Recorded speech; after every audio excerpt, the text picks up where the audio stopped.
소망이라는 말은 그리스도인을 상징하는 단어입니다. 고난 중에도 기뻐할 수 있는 기괴한 능력의 이유, 그것이 소망이라고 말하는 거죠. 그런데 안타까운 사실은 신실한 그리스도인 중에 많은 사람이 우울증을 앓고 있습니다. 그리고 우울증을 앓는다는 그 사실 자체가 근심이 돼서 더욱 우울함에 빠져들게 만들기도 합니다. 목숨보다 더 큰 소망을 갖고 사는 그리스도인이 어째서 이런 우울함을 가질까요? 겪어본 사람만 알겠지만 우울증은 빠지면 빠져나오기 힘든 늪과 같아요. 이유를 모르는 우울증은 사람을 절망으로 끌어당깁니다.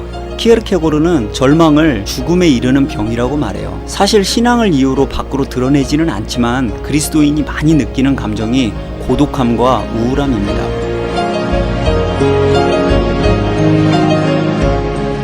본래 사람은 기본적으로 존재론적인 우울감을 가지고 있습니다. 쉽게 말하면 영혼에 구멍이 뚫린 상태예요. 하나님이 있어야 하는 자리에 하나님을 모시지 않아서 생긴 구멍이죠. 그 무엇으로도 채워지지 않는 블랙홀과 같은 구멍입니다. 다른 것으로 채워보려고 하지만 바닷물을 마시는 것과 다름이 없습니다. 역사 속에 많은 사람이 모든 종교적 수단과 인생의 어떤 방법으로 채워보려고 많은 시도를 했습니다. 그러나 누구도 성공하지 못했어요. 그 자리는 하나님이 아니고선 채울 수 없기 때문입니다. 여기서 문제는 하나님을 심령에 모신 그리스도인도 우울함을 가진다는 데 있습니다. 하나님이 있어야 할 자리에 하나님을 모셨으면 사라져야 할 그 고독과 공허함이 때때로 몰려와요. 이것은 아닌 척해서 해결될 문제가 아닙니다.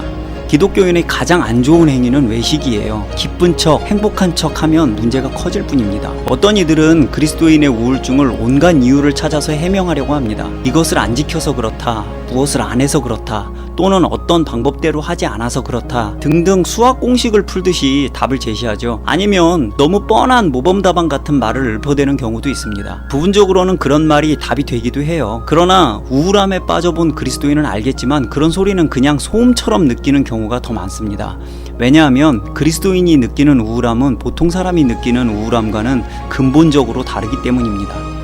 그리스도인이 느끼는 우울함은 우리의 변화와 연관되어 있습니다. 요한복음에서는 그리스도인을 일컬어 하늘로부터 난 또는 거듭난 사람이라고 말해요. 예수께서도 니고데모와의 대화에서 하나님 나라는 거듭난 사람이 본다고 말씀하시죠. 근본적으로 그리스도인은 거듭난 사람입니다. 사실 우리는 거듭났기 때문에 우울함을 느낍니다. 이상하게 들리죠? 이상하게 들릴 수 있겠지만 바로 그 거듭남이 그리스도인의 우울증의 원인이 됩니다. 그리스도인은 하나님에게서 난 사람이에요. 그리고 그리스도를 따르는 사람입니다. 그래서 하나님의 선하심과 그분의 공의를 사랑하죠. 그런데 세상을 사는 동안에는 불의가 판치고 악한 자가 스스로 선하다고 말하는 온갖 위선과 불공정을 마주봐야 합니다. 정의가 실현되지 않는 것을 보게 되고 비열하고 악한 사람이 잘 먹고 잘 사는 모습을 봐요. 마치 소돔에서 불의를 보고 의로운 심령이 상하던 롯처럼 그리스도인은 온갖 사회 문제와 사람의 악함 속에서 고통을 느낍니다. 이러니 고독함과 우울함이 따라올 수밖에 없는 겁니다. 이것은 이상한 일이 아닙니다. 정의를 찾아볼 수 없는 곳에서 정의를 사랑하고 선함이 없는 곳에서 선하게 살고자 하니까 고독한 겁니다. 또 하나님의 평안을 사랑하는 사람이 불의와 대적하고 싸워야 하니까 우울해지는 거예요. 외눈박이 세상에서 두 눈을 가지고 살아가면 조롱을 당하고 외로울 겁니다. 거짓말을 밥 먹듯 하는 사람들 사이에서 정직하게 살려고 하니까 고독한 겁니다. 세상 속에서 그리스도인의 고독과 우울함은 어찌 보면 지극히 자연스러운 일입니다. 그리고 또 그리스도인은 주님을 고대하는 삶을 살기 때문에 우울함이 따릅니다. 불의도 없고 최고로 유능한 우리의 통치자, 위로자를 만날 그날을 고대하는 이들이 그리스도인이죠. 이른바 소망입니다. 그래서 우리는 주님의 선한 통치와 정의를 그리워합니다. 눈물도 없고 고통도 없는 욕심 없이 사랑하는 그런 세상, 그런 나라, 그리고 그 일을 이루어 주실 수 있는 우리 주님을 기다리죠. 세상에는 그런 지도자가 없습니다. 허울 좋은 소리만 할 뿐이지 결국 자신의 욕망대로 사는 사람일 뿐이에요. 그렇기 때문에 우리는 더 그런 통치자와 그런 날을 기대하게 됩니다. 그러니 우울함이 생길 수밖에 없는 거예요. 쉽게 말하면 일종의 향수병과 같습니다. 그리스도를 닮고 싶고 하나님의 선함을 따르고 싶은 그리스도인이 그런 것을 찾을 수 없는 세상에서 살고 있으니 곤양이 그리워지는 겁니다.